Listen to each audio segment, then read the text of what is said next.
आप सभी भाई बहनों का सर्व कल्याण वृक्ष की प्रश्नोत्तर ज्ञान कक्षा में एक बार फिर स्वागत है। आज का प्रश्न लिया है कि वृत्तियां कब उठती हैं। देखिए, प्रश्न तो बहुत सरल सा है।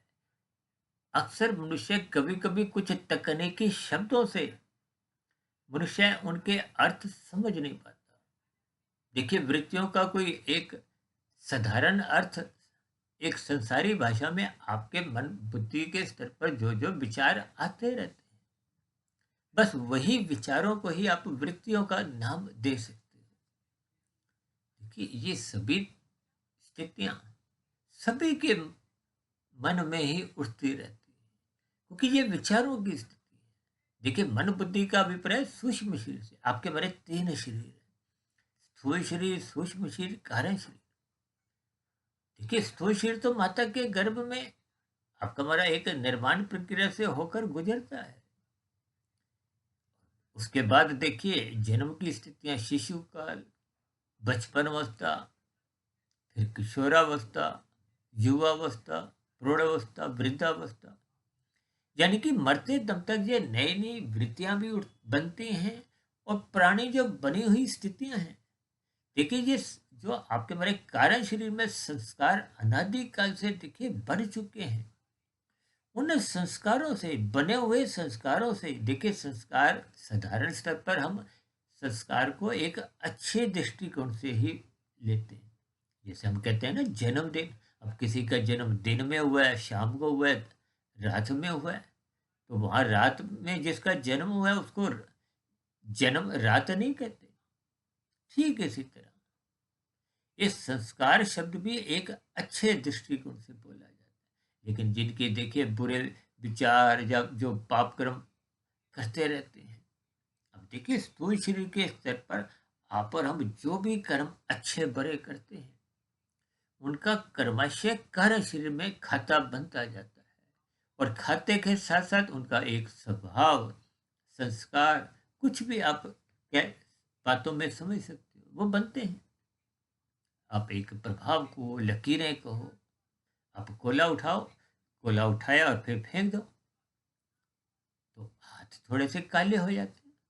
ठीक इसी तरह देखिए, जैसे पहले रिकॉर्ड प्लेयर होते थे ना, अब वो संस्कार आपको में नजर नहीं आते, लेकिन जब वो रिकॉर्ड प्लेयर बजता है तो जो उसमें रिकॉर्ड किया होता है वही तो बजता है।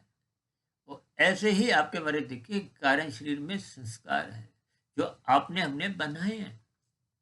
देखिए, स्थूल शरीर के स्तर पर कर्माशय बनता है, चाहे कानून के पालन करने की स्थितियां हो, चाहे शास्त्र विहित कर्मों की स्थितियां हो, अच्छे बुरे स्थितियां हो।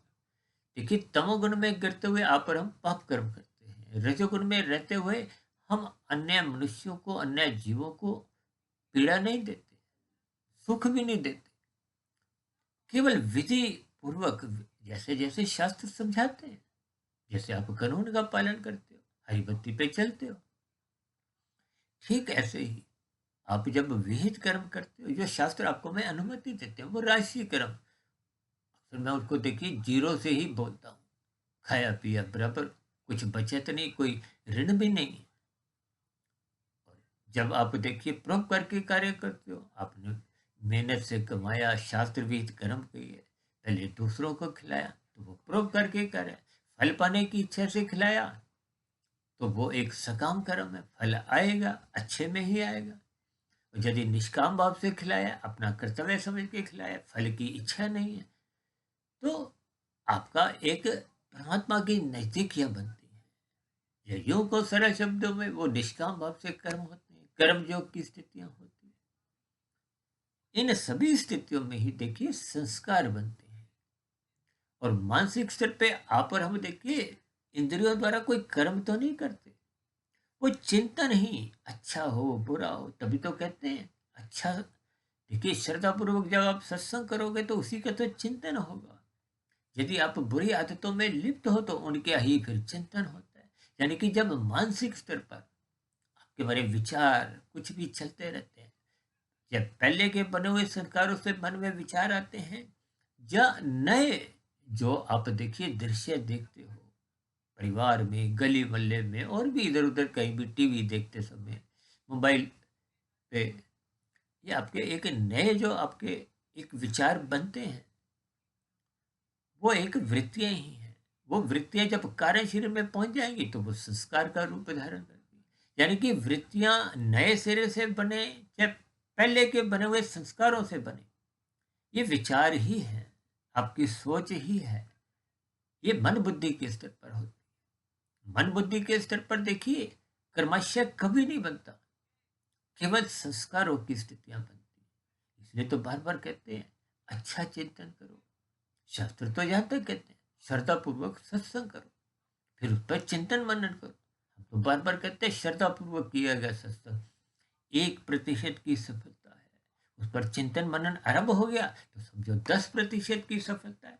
उसको निरंतर उनमें स्थितियां बनाते रहिए। वो 11, 12, 15, 30, 40, जब वो 100% पे पहुंच जाते हैं तो शुभ संस्कार वहां कारण शरीर में बन जाता है। और उससे संबंधित जो बुरा संस्कार पहले जो आपको परेशान करता था, बुरे विचार फुरने मन बुद्धि में उठाते थे, स्थूल शरीर के स्तर पर पाप कर्म करवाते थे, भोग विषयों में लिप्त करवाते हुए धक्का देते रहते, वो समाप्त हो जाते। यदि अभी कार्य शरीर में वो 30% पहुंचे हैं तो वो 70% के अभी बुरे संस्कार वो प्रभावशाली ढंग से आपसे पाप करवाते हैं। इन सभी स्थितियों को देखिए सूक्ष्म स्तर पर आप और हम जितना अधिक समझते जाते हैं, जैसे देखिए ये वृत्तियां को विचार ये बस उमड़ते रहते, जैसे बादल इधर से उधर भागते रहते ना, ठीक हमारा चिंतन भी देखिए कुछ ऐसी ही स्थितियों में विचारों की स्थितियां वृत्तियों, ये एक ही बात है। तो आज की वीडियो विशेष को मैंने कुछ विशेष उदाहरणों द्वारा बात समझाने की कोशिश की है।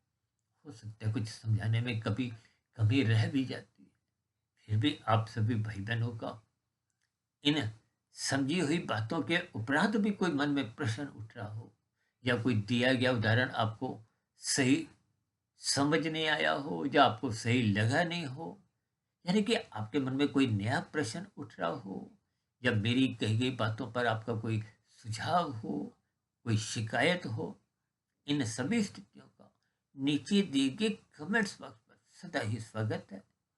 आज की चर्चा विषय को ध्यानपूर्वक, धैर्यपूर्वक, गंभीरतापूर्वक सुनने के लिए आप सभी भाई बहनों का बहुत बहुत धन्यवाद।